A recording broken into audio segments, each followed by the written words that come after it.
ప్రభునామనకు ఘనత కలుగునుగాక. సామెతల గ్రంథము 2వ అధ్యాయము 6వ వాక్యం మనం చదువుకుంటున్నాం.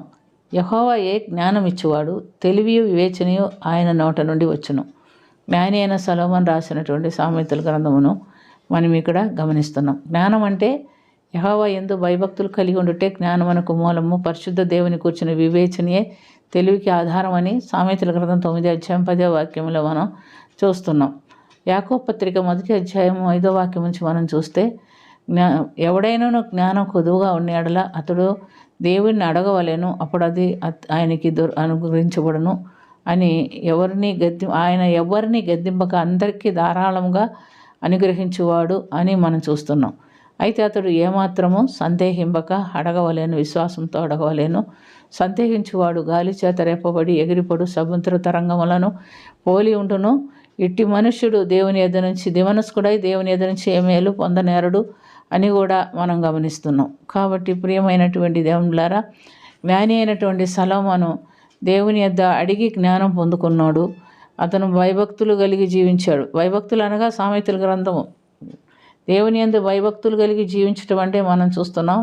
భయభక్తులు అనగా సామెతల గ్రంథం 2వ అధ్యాయము 1 నుంచి 6 వాక్యాల్లో మనం చూస్తే, నా కుమారుడా, నువ్వు నా మాటలను అంగీకరించిన ఆజ్ఞలను నీ యొద్ద దాచుకొని ఎడల, జ్ఞానమునకు నీ చెవి ఎగ్గి హృదయపూర్వకంగా వివేచన అభ్యసించిన ఎడల, తెలివికై మొరబెట్టిన ఎడల, వివేచనకై మనవి చేసిన ఎడల, వెండిని వెతికినట్టు దాన్ని వెతికిన ఎడల, దాచబడిన ధనం వెతికినట్టు దాన్ని వెతికిన ఎడల, యెహోవా యందు భయభక్తులు కలిగి ఉండుట ఎటుదో నువ్వు గ్రహించదువు, దేవుని కూర్చున్న విజ్ఞానం నీకు లభించును అని సామెతల గ్రంథం 2వ అధ్యాయం 1 నుంచి 6 వాక్యాల్లో మనం చూస్తున్నాం.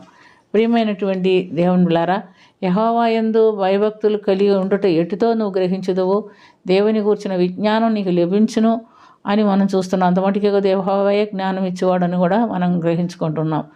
మనుషులైతే ఈ లోక సంబంధమైన వాటిని వెతకమంటే ఎంతో జాగ్రత్తగా వెతుకుతాడు. వెండిని బంగారాన్ని వెతకమంటే చూడండి, ఎంతో లోతైనటువంటి గనులోకి వెళ్ళిపోయి అక్కడ వెండి బంగారం సంపాదిస్తున్నాడు మనుషులు. ఆ గనులోకి వెళ్ళిపోయిన తర్వాత వాళ్ళ ప్రాణంతో తిరిగి వస్తారో రారో మనకు తెలియదు.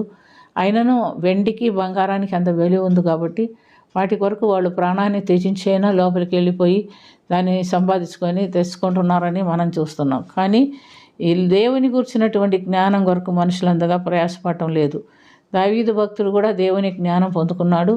ఆయన ఏమంటున్నాడంటే, నేను దినమునకు 3 మార్లు దేవునికి ప్రార్థన చేస్తున్నాను అంటున్నాడు. కీర్తనలు 55:17లో, నేను సాయంకాలము, ఉదయమున, మధ్యాహ్నమున ధ్యానించుచు మొరబెట్టుకుందును అని చెప్తున్నాడు.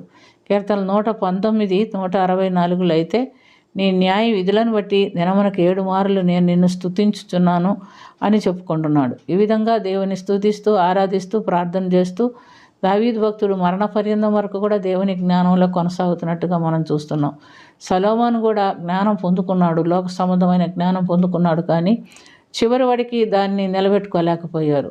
చివరి కాలంలో అన్య స్త్రీలను వివాహం చేసి వారు ఆయన మనసు మార్చివేసి దేవుణ్ణి అతను విసర్జించి విగ్రహారాధికుడుగా మారిపోయినట్టుగా మనం గమనిస్తున్నాం. మరి దేవుడు 2 మార్లు కల్లో కనపడి, నువ్వు నా కట్టడలు అనుసరించి జీవించట్లేదు, నన్ను హృదయపూర్వకంగా ప్రేమించలేదు, నువ్వు విగ్రహాలకు మొక్కుతున్నావంటే అతని హృదయం దేవుని ఎదురు నుండి తొలగిపోయిన గనక అతడు మనసు మార్చుకోలేకపోయాడు. అది లోక సంబంధమైన జ్ఞానం.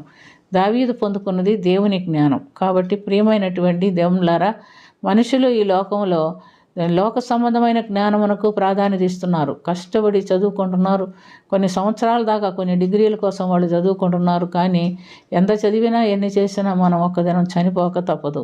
మరి చనిపోయినప్పుడు ఎక్కడికి వెళ్తారనేది వాళ్ళకి తెలియదు. అయితే దేవుని గురించినటువంటి జ్ఞానం సంపాదించుకున్నవాడు నిశ్చయంగా దేవుని రాజ్యం వెళ్ళడానికి దేవుడు సహాయము చేస్తాడు.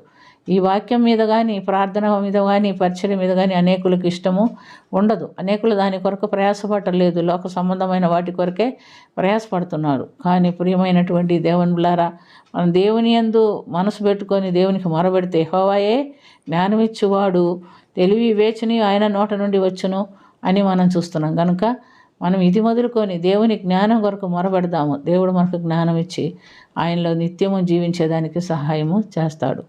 ప్రార్థన చేసుకుందాం. ప్రేమ కలిగిన తండ్రి, లోక సంబంధమైన జ్ఞానం కొరకు కాక నీ కొరకు నీ యందు విశ్వాసం ఉంచి నీలో వాక్యానుసారమైన జీవితం జీవిస్తూ నీ యొక్క జ్ఞానం, పరసంబంధమైన జ్ఞానం సంపాదించుకొని నీ నిత్యజీవమునకు ప్రవేశించినట్టుగా నీ బిడలమైన మమ్మల్ని అందరినీ సిద్ధపరచమని దీవించమని యేసుక్రీస్తు పుణ్యనామమున మిక్కిలి వినయంతో అడిగి వేడుకొనుచున్నాము తండ్రి. ఆమేన్.